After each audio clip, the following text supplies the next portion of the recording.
Hello বন্ধুরা, আমি চলে এসেছি তোমাদের সামনে নতুন আরেকটা মিনি ব্লগ নিয়ে। আর এটা হচ্ছে আমার দিদির মেয়ে তনুর গায়ে হলুদের ব্লগ। আর এই যে দেখতে পাচ্ছ, এটা আমার দিদির মেয়ে। দেখো তো কত গলু গলু লাগছে আর কত সুন্দর লাগছে না, একদম মিষ্টি পুতুল লাগছে। তো তারপরে আমি আমার দিদির ছেলেকে ভিডিওটা করতে দিই।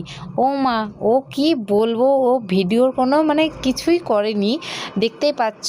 যাই, ছোট বাচ্চা যেটুকু করেছে এটাই অনেক। এই যে দেখতে পাচ্ছ, এগুলো কিন্তু আমাদের দিদির মেয়ে সবাই কিন্তু আমরা রেডি হয়ে গেছি।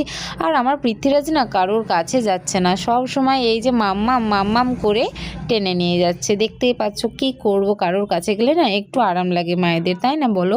তো বিয়ে কাজে সব সময় কিন্তু পৃথ্বীরাজ কিন্তু দেখতে পাচ্ছ, ওকে নিয়ে একটু আমি খেলা করছিলাম আর বকছিলাম যে কেন তুই কারোর কাছে যাচ্ছিস না। তো যাই হোক, আর এই যে দেখো আমি আমরা সবাই কিন্তু এখানে আছি। তো ওকে বললাম একটু ভিডিওটা আমাদের ক্যাপচার করে দে। তো দেখো, তারপরে তনু কিন্তু ফটোশ্যুট করছে। এত সুন্দর লাগছিল না ওকে দেখতে, কি বলবো, তোমরা দেখে বুঝতেই পারছো কত কিউট লাগছে, তাই না বলো? তো যাই হোক, আর এই যে দেখতে পাচ্ছ আমার 4টে দিদি, ওরা আগে পদ্ম জুড়ে বসে আছে, কি অবস্থা। তো তারপরে ফটো শুরু হয়ে গেল।